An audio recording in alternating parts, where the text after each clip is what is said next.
Hello' everyone, welcome to my YouTube channel. আৰু আপোনালোকে ভাবিছে চাগে মই ক'ত যাবলৈ ওলাইছোঁ। মই যিহেতুকে কৈছিলোঁ যে আমাৰ দাদাৰ বিয়া আহি পালেহিয়ে, সেইবাবে আমি সিদিনাখনে মানে 20 তাৰিখে আমি গৈছিলোঁ শুৱালকুছিলৈকে। দাদাহঁতৰ ঘৰ যিহেতুকে শুৱালকুছিতে, সেইকাৰণে আমি 20 তাৰিখতে গৈছিলোঁ। আৰু 21 তাৰিখে যিহেতুকে জোৰোণ আছিল, সেইবাবে আমি 20 তাৰিখে গ'লোঁ।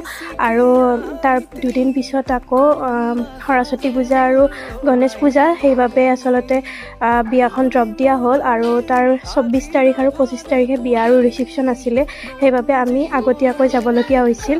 সেনেকৈ আমি গৈ পালোঁগৈ। একেবাৰে গাড়ী ভৰ্তি হৈ গৈছিল, যিহেতুকে আমাৰ মানুহ বহুত আৰু ট্ৰলি বেগবিলাক বহুত হৈ গৈছিল। গতিকে গাড়ীত একেবাৰে নধৰা অৱস্থা। কিবাকৈ আমি গোটেইবিলাকে মিলাই কিনে সেনেকৈ আমি বিয়া ঘৰ পালোঁগৈ আৰু টানি টুনি কিবাকৈ।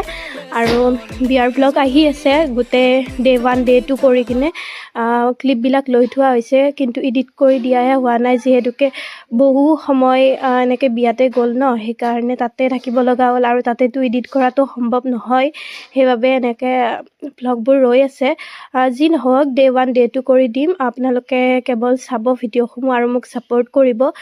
কেনেকুৱা পায় ভিডিঅ'সমূহ চাই কিনে জনাব। আৰু সেইদিনাখন আমি জোৰোণৰ কাৰণে প্ৰিপাৰেশ্যন কৰি আছিলোঁ, যিহেতুকে পিছদিনাখনেই জোৰোণ, সেইবাবে সোনকালে প্ৰিপাৰেশ্যনবিলাক শেষ কৰি আৰু শুওঁতে আমাৰ ৰাতি হৈ গৈছিল, যিহেতুকে বহুত প্ৰিপাৰেশ্যন বাকী আছিলে আৰু সেইকাৰণে।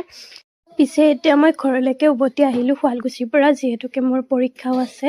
আৰু 25 তাৰিখে যিহেতুকে ৰিচিপশ্যন আমাৰ শেষ হৈ গ'ল, 26 তাৰিখে ঘৰলৈকে উভতি আহিলোঁ। আৰু আজি মই 27 তাৰিখেহে এডিট কৰি আছোঁ।